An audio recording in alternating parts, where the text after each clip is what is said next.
Yan po, may muli, video naman po tayo ngayon na gagawin. Yan po, magandang buhay, magandang hapon po sa atin lahat ng mga followers. Ano po ito? Ito po ay ang controller po ng aircon. Window type aircon. Yan po siya. Ito po yung piyesa niya. Yang mo control sa fan at saka sa compressor niya. Yan. Yan po. Yan po yung board ng aircon. Yan po yung board ng aircon na ating pong gagawin po yan. Ating pong testerin kung ano po ang kanyang problema. Ito po dinala po rito dahil daw po sumasabog po ang fuse. Yan po. Wala na po yung fuse niya. Oh. Yan. Sumabog na nga daw po ang fuse na ito. Yan po. Sumabog na. Yan daw po. Ito po ang kanyang fuse na kanyang pinasasabog. Yan po. Nakailang palit na po siya nito. Pero nasisira pa rin po ang fuse na ito. Yan po. Yan po ang problema ng aircon board nito. Kaya po ayaw mandar. Na-stock daw po ng ilang buwan. Pero nanira na po ng pyesa. Yan po yan. Yan po ang ating pong tutrobol kung ano po ang problema niya. Yan po. Ito na po, atin na pong trouble ang pyesa niya. Trouble po natin ang una po, itong diode po niya. Ito po yung diode na 4 na diode. Yan pong 4 na diode na yan, ito trouble po natin. Tetester po natin ang ating tester. Yan po.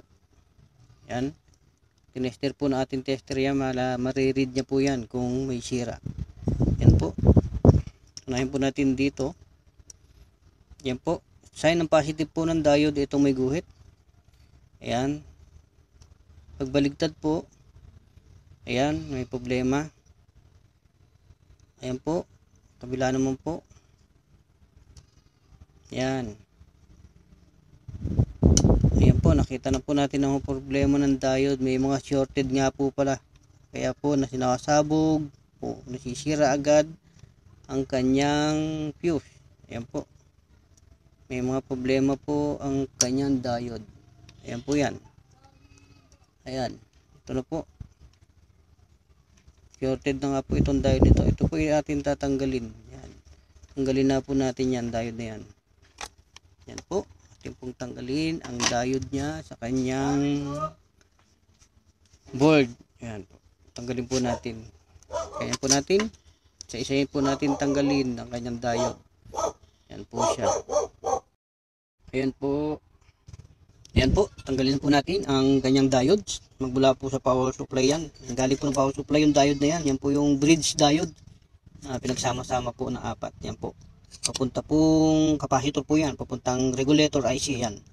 Yan pong regulator IC. Yan po ang ating aayusin po na board ng aircon. Yan po. Tanggalin po natin isa-isa ang diode. Yan po lahat yan. Papalitan po natin para sigurado po tayo na sigurado sa ayos sa lahat ng kag-isa-isa lang po ang tatanggalin natin ay isa lang po ipapalitan natin yung shorted lang po. Baka po may leak iba. Dadamay na rin po siya. Sisira na rin po yan. Kailangan po papalitan po natin lahat itong diode na ito. Yan, pagpapalit po tayo lahat. Kahit buo pa po yung sabing buo, ang palitan na rin po para wala tayong makakitang dahilan kung bakit ayaw pang pag-power o bakit naninibak pa. Lahat na po palitan para sigurado po na pare-parehas ang gabay niya sa trabaho. Yan po. Yan po, tanggalin na po natin ang mga diode. Totally, tatanggalin na po natin lahat yan. Papalitan na ng bago. Hindi po isa-isa. Pag isa lang pinalitan mo, nadadamay na po lahat yan. Para walang nagiging dahilan ang kanyang voltahe. Yan po yan.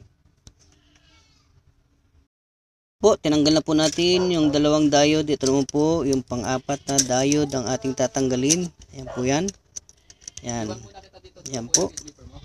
Yan. Ating pong tanggalin. Ang diode na po na yan. 4 po yan. Kailangan po pagtiyagaan po tanggalin po talaga yan.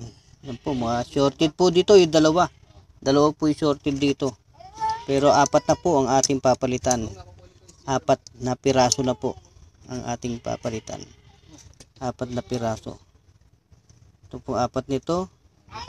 Bridge diode po ito. magmula po doon sa ano niya, sa power supply papuntang power IC. Yan po, ating nga po testerin kung makakadetect pa po tayo ng leakage niya. Try po natin palitan ng mga diode. Ito po, testerin po natin kung may diferensya ang regulator IC. Yan po, pumalo po siya. Dapat ito wala po siyang balik. Yan, may konting nga po talaga, may problema na talaga ang IC. Yan po, may problema na ho talaga, may balik na po siya. Kahit anong gawin mo, may konting balik. Ayan. Ayan po. Sira na po rin po itong regulator IC nito. Yan po, ang regulator IC. Yan po ang naging problema. Tatanggalin na po natin yan. Ipo-pull out na rin po natin. Yan, ito na po siya. Wala po tayong mabili ng regulator IC. Ang gagawin po natin dito, improvise na naman po tayo ng power supply para sa kanya. Yan po yan. Yan po. Gagawin po natin improvise. Hihiwalay po natin ang power supply po niya. Yan. Dali lang. Yan po. Gagawa na po tayo ng improvise. Meron na po tayo dito yung improvise power supply po yan. Ayan po yan. Kakabit po natin dito sa aircon board. Ayan po yan. Dito po tayo kukuha ng supply. Ayan po yan. Sa AC niya. Wala na rin po yung mga diode yan. Wala na rin po yung IC. Ayan. Dito na po na tayo tatap. Dito po. Yan. Dadaan pa rin po siya ng fuse niya. Yan, dadaan pa rin po ng fuse yan. Yan po, atin po hinang. Atin na po ikabit ang improvise power supply. Yan po, nag-improvise po tayo ng power supply para sa aircon niya. Yan po. Okay naman po. Yan po.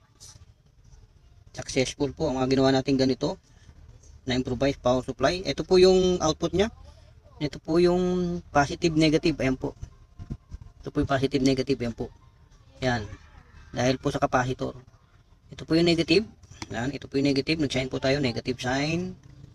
Ayan po siya. Tapos ito po yung positive sa kanya. Ito po. Yan.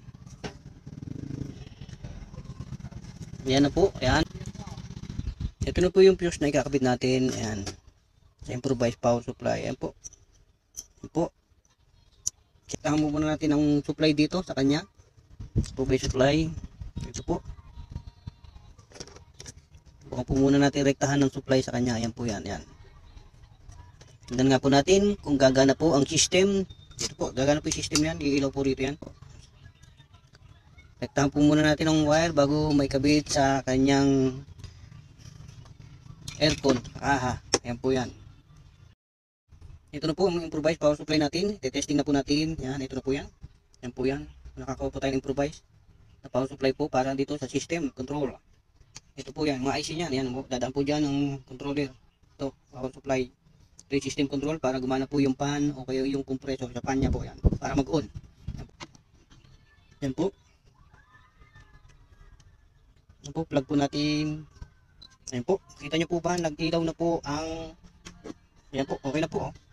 Uminaw na po siya yung display niya. Ibig sabihin po, buhay na po itong board na ito.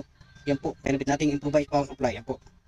Yan, nag-improvise power supply po tayo para gumana po ang system control ng aircon. Dahil wala po tayong mabiling IC regulator.